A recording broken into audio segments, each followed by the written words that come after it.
Hello everyone. This is your loving host, Dr. Afshan Hashmi, best-selling author, radio and TV personality.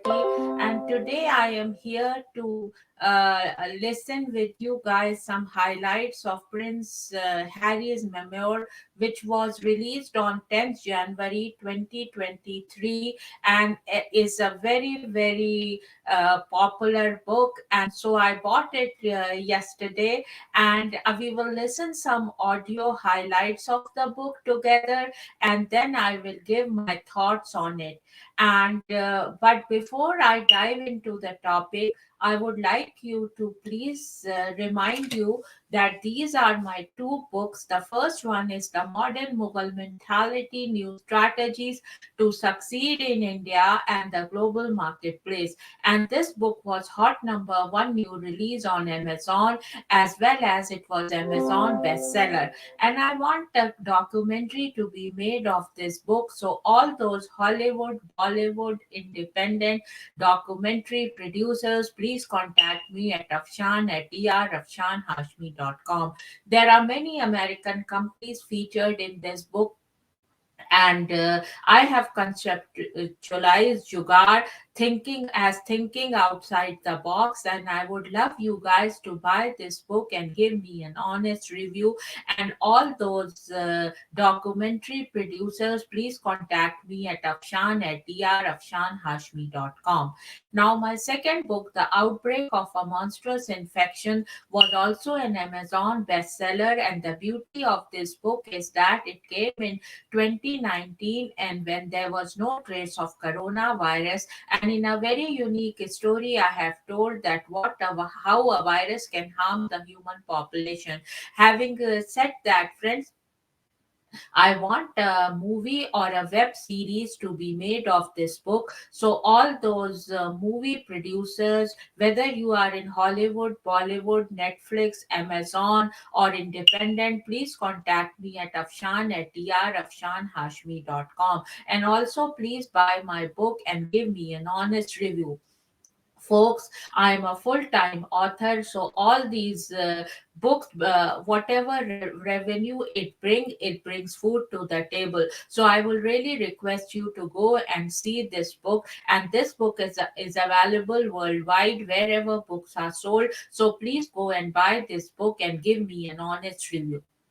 And also, friends, please sponsor this doco series. As you know, this doco series is syndicated worldwide to 300 million listeners. And folks, just imagine, in a very reasonable price, your product will be syndicated worldwide to 300 million listeners, and you name a platform, and this doco series is there. So please, if you give me sponsorship, just imagine, in a very reasonable price, how your product will be promoted. Just think, folks, in a very reasonable price. So if you want to sponsor this doco series, please contact me at Afshan at drafshanhashmi.com. And also, please go and follow me on my social media platform, and especially on YouTube. And my YouTube handle is at Afshan Hashmi. Having said that, friends, let's dive into the topic.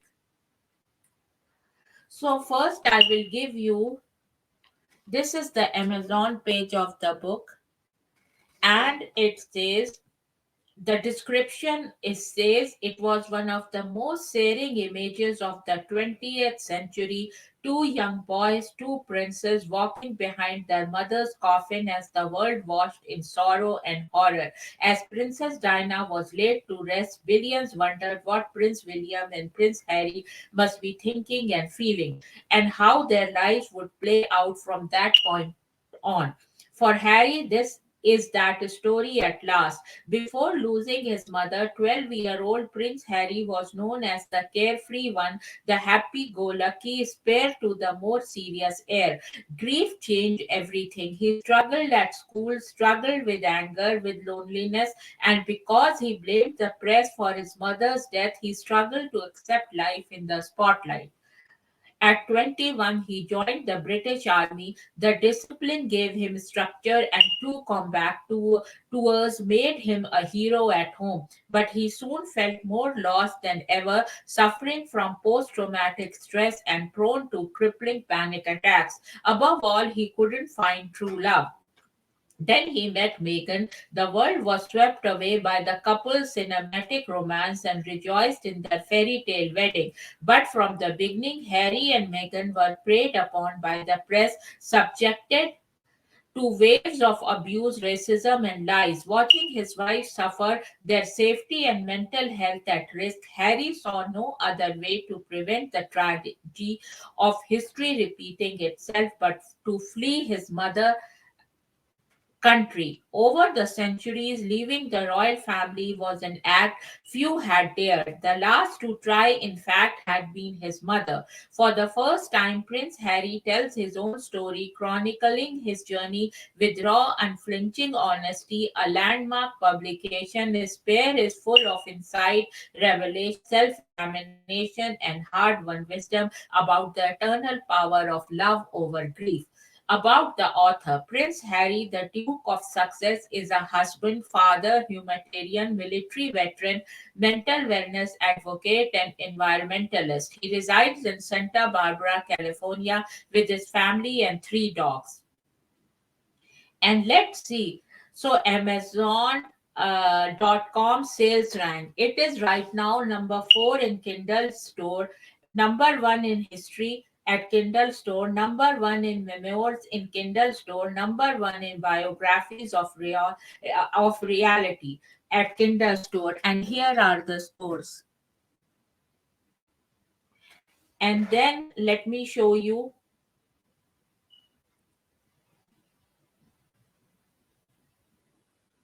Yes, it is number 4 on overall Amazon.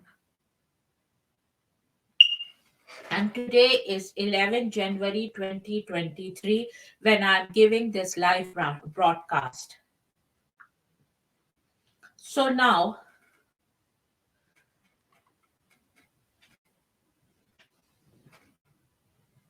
metro section of Vanguard. And here it is. It says, Spare Prince Harry's book breaks UK sales record, tops Amazon bestseller list.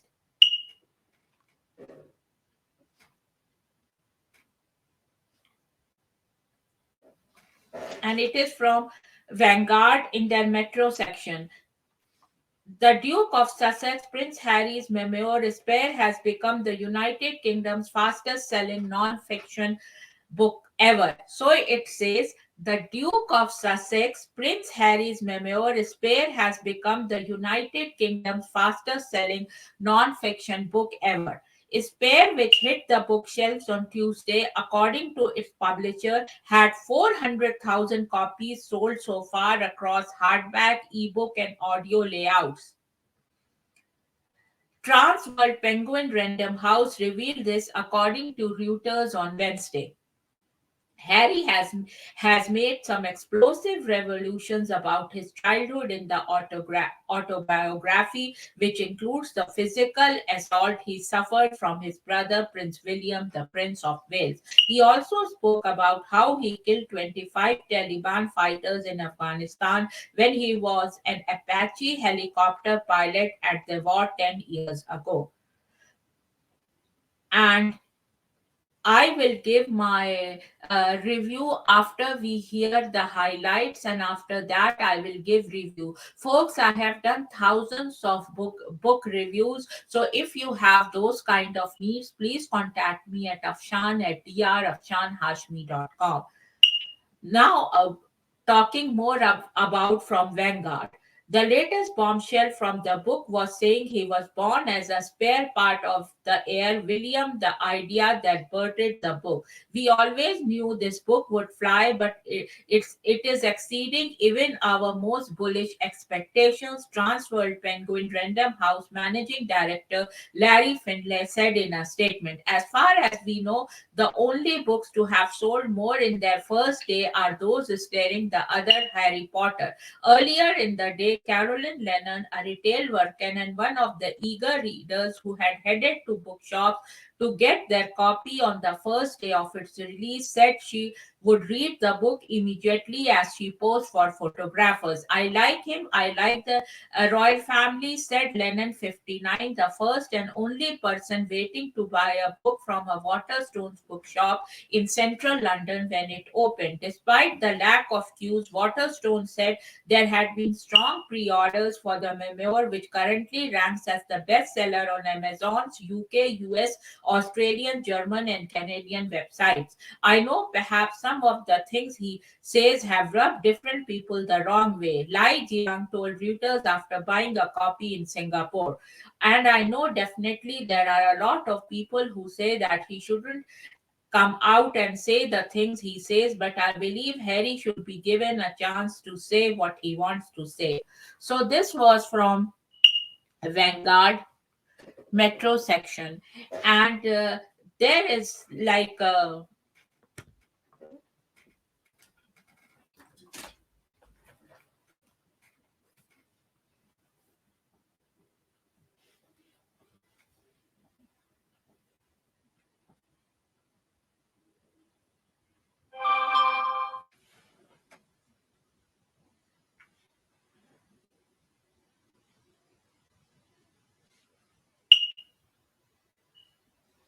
so this is the website of the book, and it says princeharrymemoir.com, and it is here.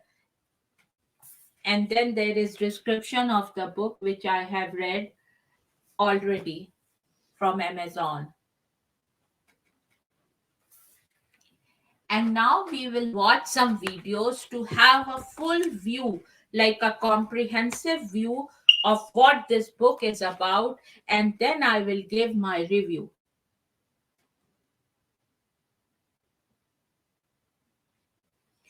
And this is Prince Harry Memoir set sales record, and this is CBC News, the National. And let's start this, and we will watch this video together.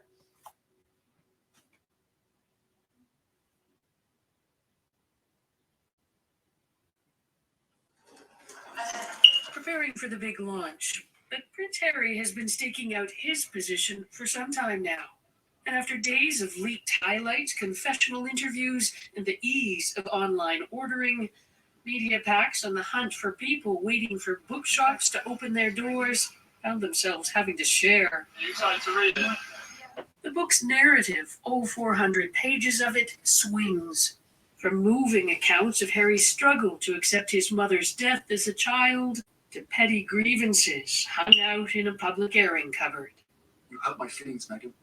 This is Harry reading a section on tensions between his wife and sister-in-law. Kate's eyes widened. Yes, you talked about my hormones. We're not close enough for you to talk about my hormones. Meg's eyes got wide too. Critics say focus on the salacious details of the split between the father, the heir, and the so-called spare has pushed aside any meaningful examination of the potential impact of Harry's allegations against the monarchy on its long-term health. In terms of the soap opera, yeah, Harry's a guy in pain. He wrote his memoir. The problem is that's breaking royal protocol. Where does that leave the trust within the family? Where does that leave the family? And the institution is the family. An institution many here have counted on to define Britain in times of trouble through the uncertain aftermath of Brexit or the global pandemic. That was before the Queen's death. Harry's book adds a new challenge to the monarchy, asking people to pick a side. I don't think that you can terrorize a 1,000-year-old establishment. I don't think that will ever break down. Do we need it? Especially at a time like this? No. The book has already become the UK's fastest selling in non-fiction ever. It's like kind of war games now. And my worry is, where does it go from here? One place it won't be going is away, not with King Charles' coronation in the offing and speculation about who will or won't be attending already rife. Margaret Evans, CBC News, London.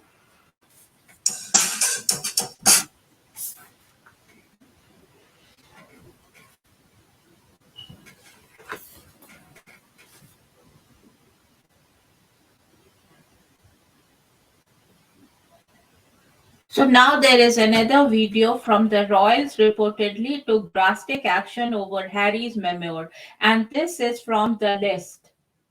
And let's watch this video together. War rooms, burn books, and a very real fear about Prince William. The royals have apparently taken drastic action over Prince Harry's memoir. Prior to its official release, Prince Harry's memoir Spare had already rocked the royal family to its very core. It's safe to say that the Duke of Sussex certainly spares no one's feelings in this book, even revealing intimate details about his much-publicized feud with his older brother William. Harry also opens up about surviving the tragic death of his mother, Princess Diana, and his time in the British Army. However, the most shocking revelation by far concerns Prince Harry and Prince William coming to blows over Meghan Markle, which allegedly resulted in the Duke of Sussex being injured. In an advanced copy of the book received by The Guardian, Prince Harry wrote, "William broke my necklace by grabbing me by the collar of my shirt. I fell on the dog bowl, it broke under my back, and the pieces scratched me." According to Spare, as their hostility grew, King Charles III begged his sons, "Please, boys, don't make my final years a misery." The firm has reportedly been worried about what Harry might reveal in the book for months now. A publishing insider warned Page 6, "There's a lot of new stories in there about the past that Harry has not spoken about before, about his childhood. There is some content in there that should make his family nervous." As it turns out, the royals were anxious enough to take desperate measures in the lead-up to the book's release. As Prince Harry heads off on a press tour that includes interviews on Good Morning America and 60 Minutes, Page 6 has revealed just how seriously Buckingham Palace is taking Spare. According to the outlet, the royal family's advisors have set up what's been described as a war room to respond to any revelations from the memoir. The situation was apparently considered so pressing that it even came up during the family's Christmas celebrations at Sandringham. The royals are allegedly preparing for the worst when it comes to Spare, with insiders noting that many people fully expect Harry to take aim at William. A source explained to Page 6, "There were undoubtedly fears about what Harry was going to write, and in particular, they were worried about the highly personal moments of their lives being retold." I mean, thank you for proving our point. King Charles III is apparently adamant that they shouldn't engage with what Harry has written, or whatever he might say in any interviews. However, William allegedly tried to convince his father that it might be better to release a statement. Despite the multitude of scandalous stories emerging from Harry's book thus far, Spare isn't necessarily about settling scores. During an appearance on the Royally Obsessed podcast, Omid Scobie, the co-author of Finding Freedom, reassured royal watchers by saying, "I think as much as the press wants this to be a burn book and an attack on the institution, this is more just about his story."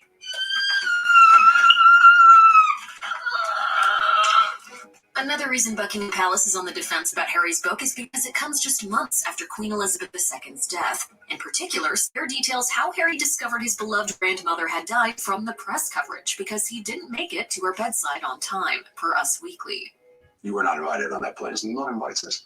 However, it's the accusations of racism, bullying, and estrangement that allegedly seem to be of most concern to the firm. Despite it all, the Prince of Wales is keeping quiet about his brother's book, confirming that William has no plans to retaliate in the media, an insider told the Sunday Times. He's keeping quiet for the good of his family and the country. The insider also described Harry's memoir as a character assassination. As one close friend of both brothers told the outlet, "William won't retaliate, he never would because he's dignified and unbelievably loyal. William is a sitting duck because Harry knows he isn't going to retaliate. How many shots can you take at a sitting duck? It's cruel, cowardly, and so sad for William to keep taking the punches." Buckingham Palace has not made any official comment on the book, nor the recently released Netflix docuseries Harry and Meghan.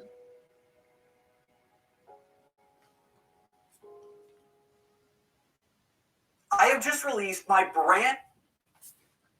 So this was from the list.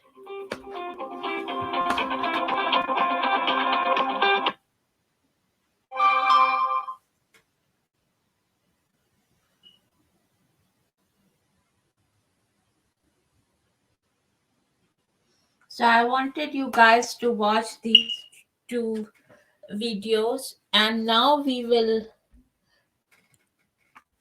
hear some key highlights from the book on audio. We will listen that.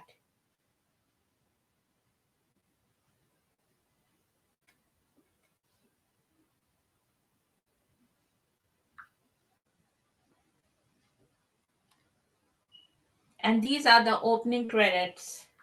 This is Audible. Penguin Random House Audio presents Spare by Prince Harry. Read by me, the author. For Meg and Archie and Lily, and of course, my mother. The past is never dead. It's not even past. William Faulkner. Now it is epigraph. We agreed to meet a few hours after the funeral, in the Frogmore Gardens, by the old Gothic ruin. I got there first. I looked around, saw no one. I checked my phone, no texts, no voicemails. It must be running late, I thought, leaning against the stone wall. I put away my phone and told myself stay calm. The weather was quintessentially April, not quite winter, not yet spring. The trees were bare, but the air was soft. The sky was grey, but the tulips were popping. Now let's part one, Out of the Night That Covers Me. Part 1. Out of the Night That Covers Me. Chapter 1. There were always stories. People would whisper now and then about folks who hadn't fared well Balmoral. The long-ago Queen, for instance. Mad with grief, she'd locked herself inside Balmoral Castle and vowed never to come out. And a very proper former Prime Minister, he'd call the place surreal and utterly freaky. Still, Let's go to chapter 2.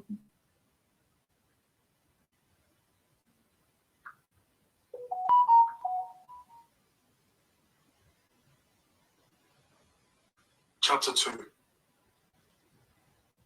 A shock to the system, going from sun-drenched Saint-Tropez to cloud-shadowed Balmoral. I vaguely remember that shock, though I can't remember much else about our first week at the castle. Still, I can almost guarantee it was spent mostly outdoors. My family lived to be outdoors, especially Granny, who got cross if she didn't breathe at least an hour of fresh air each day. What we did outdoors, however, what we said, wore, ate, I can't conjure. With some reporting that we journeyed by... Now let's go to chapter 3. Chapter 3. Next to my bedroom was a sort of round sitting room. Round table, wall mirror, writing desk, fireplace with cushioned hearths around. In the far corner stood a great big wooden door.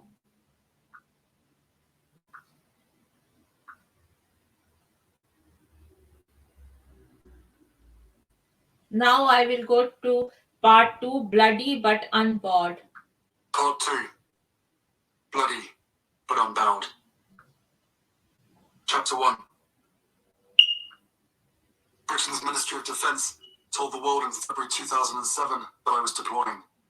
That I would be commanding a group of light tanks along the Iraqi border near Basra. It was official. I was off to war. Public reaction was peculiar. Half of Britons were furious, calling it dreadful to risk the life of the Queen's youngest grandson. Spare or not, they said, it's unwise to send a royal into a war zone. It was the first time in 25 years that such a thing had been done. Half, however, said, bravo, why should Harry get special treatment? What a waste of taxpayers' money it would be to train the boy as a soldier and then not to use him. If he dies, they said. The enemy certainly felt that way. By all means, said the insurgents, who were trying to foment a civil war across Iraq, send us the boy. One of the insurgent leaders extended a formal invitation, worthy of high tea. Chapter 2. I pondered quitting the army. What was the point of staying if I couldn't actually be a soldier? I talked it over with Chelsea. She was torn.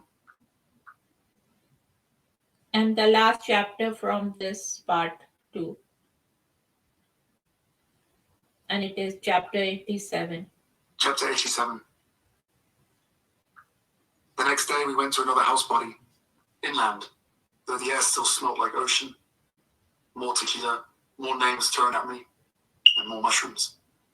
We all started playing some kind of game, some kind of charades, I think. Someone handed me a joint. Lovely.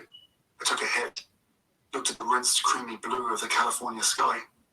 Someone tapped me on the shoulder, said they wanted me to meet Christina Aguilera. Oh, hello, Christina. She looked rather mannish. No, apparently I'd misheard. It wasn't Christina Aguilera, it was the guy who co-wrote one of her songs.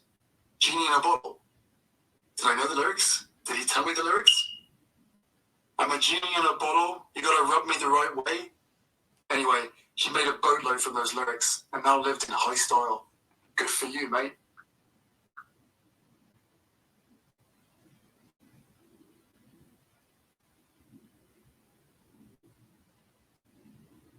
Now, part 3, Captain of My Soul.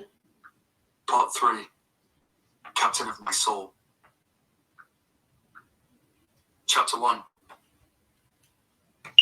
I was sitting around Notcott, scrolling through Instagram.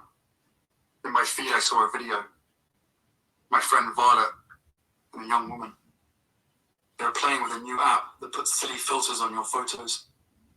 Violet and the woman had dog ears, dog noses, long red dog tongues hanging out.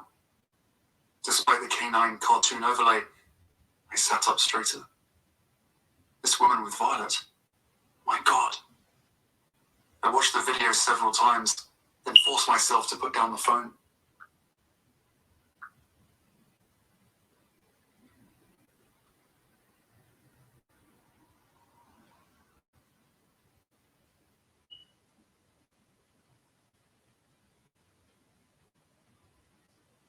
Chapter Chapter 2. 2. From the same Captain of My Soul. After texting half the night, into the wee hours, I groaned when that alarm rang at dawn. Time to get on Sir Keith's boat. But I also felt grateful. A sailing race was the only way I'd be able to put down my phone. And I needed to put it down, just for a spell, to collect my wits, to pace myself. Sir Keith's boat was called Invictus, homage to the games. God love him. That day it had a crew of 11, including 1 or 2 athletes who'd actually competed in the games. The 5-hour race took us around the Needles and into the teeth of a gale. The wind was so fierce, many other boats dropped out of the race. I'd sailed before, many times. I recalled one golden holiday. Now from chapter 87 from the same part. Chapter 87. It was slightly easier this time. Maybe because we were an ocean away from the old chaos and stress. When the big day came, we were both surer, calmer, steadier. What bliss, we said, not having to worry about timing, protocols, journalists at the front gate. We drove calmly, sanely to the hospital, where our bodyguards once again fed us. This time they brought burgers and fries from In-N-Out, and fajitas from a local Mexican restaurant for Meg. We ate, and then did the baby mama dance around the hospital room. Nothing but joy and love in that room. Still, after many hours, Meg asked the doctor, when? Soon. We're close, she said. This time I didn't touch the laughing gas, because there was none. I was fully present. I was with Meg through every push. When the doctor said it was a matter of minutes, I told Meg that I wanted mine to be the first face our little girl saw. We knew we were having a daughter. Meg nodded, squeezed my hand. I went and stood beside the doctor. We both crouched, as if about to pray. The doctor called out, "The head is crowning." Crowning, I thought. Incredible. The skin was blue. I worried the baby wasn't getting enough air. Is she choking? I looked at Meg. One more push, my love. We're so close. Here, the doctor said, guiding my hands. Right here. A scream and then a moment of pure liquid silence. It wasn't, as sometimes happens, that past and future was suddenly one. It was that the past didn't matter, and the future didn't exist. There was only this intense present. And then the doctor turned to me and shouted, And now the epilogue. "Epilogue." I helped Megan to the boat. It wobbled, but I quick stepped to the middle, got it righted in time. As she found a seat in the stern, I took up the oars. It didn't work. We're stuck. The mud of the shallows had us in its grip. Uncle Charles came down to the water's edge, gave us a little shove.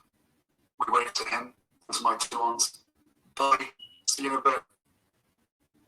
Right across the pond, I gazed around at Althorpe's rolling fields and ancient trees, the thousands of green acres where my mother grew up, and where, though things weren't perfect, she'd known some peace. Minutes later, we reached the island, and gingerly stepped onto the shore. I led Meg up the path. So this was little bit from epilogue, and now these were some key highlights. And folks, now I will go to my thoughts on the book. So I have always been like a big, huge fan of Queen Elizabeth as well as Princess Diana. And I watched her funeral and I was crying like anything, seeing that. And these two boys walking, behind their mother's, when she was like her funeral. So, and this British monarchy has always intrigued me, and I wanted to know more about British monarchy. So, as you know, I'm originally from India. Now I live in Washington D.C. metro area, and so India was under the British rule before its independence. So I have read a lot about British monarchy, and there is always some mystery, intrigue about British monarchy. And this book, I feel, is a bombshell, and it is also written. It's very well written book, and I really enjoyed it. I bought the audiobook because I wanted to hear, like instead of reading, I'm a full-time author, so whole day I'm reading books and all. I said this one I will not buy to read it. I will buy to listen it to it, audiobooks, because I have to give my thoughts on it. I didn't want to delay it, and I was feeling very tired reading so many books for my projects, of writing. So I thought, for this one I will have an audiobook. So folks, I had this audiobook and I listened it and I finished it, and it's beautiful written. There are so many juicy details in it. I like the Real Housewives franchise, and it is kind of, you feel like, it is written in that kind of manner, in very interesting manner, as well as, you hear the inside stories of British monarchy. How can an elder brother, Prince Williams, beat his younger brother, Prince Harry? This is really, really shocking to me, and I'm looking forward for some kind of a statement from King Charles and Prince William. Let's see what they have to say, if they come out with a statement or are they silent about it. So my some more thoughts, some of my own thoughts are: it is very shocking, bizarre, and in some cases downright untoward. Leaks from Prince Harry's memoir Spare had come before January 10 publication. Spare is filled with very melodious meditations on royal life. The book's opening evokes none other than, and I was a big fan of William Shakespeare. So it looks like it is in very poetic and William Shakespeare style. And Harry awaits his father and brother at the royal burial ground at Frogmore, where many of his forebears are buried. The three men have agreed to a parley after Philip's funeral, a last ditch effort to resolve some of the family conflicts that drove Harry from his ancestral home. And I think, the two brothers should reconcile because, of course, brothers are brothers. And it's good that Harry let us know because whatever we know of royal British monarchy is through journalists. But this one, someone from the monarchy, is talking about it. And the name of the book is Spare. It is very, very good because his elder brother Prince Williams will become the king and he will not become the king. So he is kind of a spare. He thinks that way. So this is what the book says. And it gives those kind of vibes that he thinks he is spare. Some of the reviews said that he is jealous of his elder brother. I don't think so. He's just venting out his feelings, and some people write and vent out their feelings, and that's what he is doing. Some reviews say that it is because of money he did it. That I don't know. He has enough money. So but at least through his writings, we common people could know that what he has to say. And the book is really very interesting. And when you hear it, you are in that persona of British monarchy. And because since I heard it on audiobook, it was like it was easy on my eyes. Like I don't have to read it. I was not in any reading mode, as I told you, because I read thousands of books to fulfill my writing project. So hearing it was very lyrical to me. It like from the Shakespearean poetry.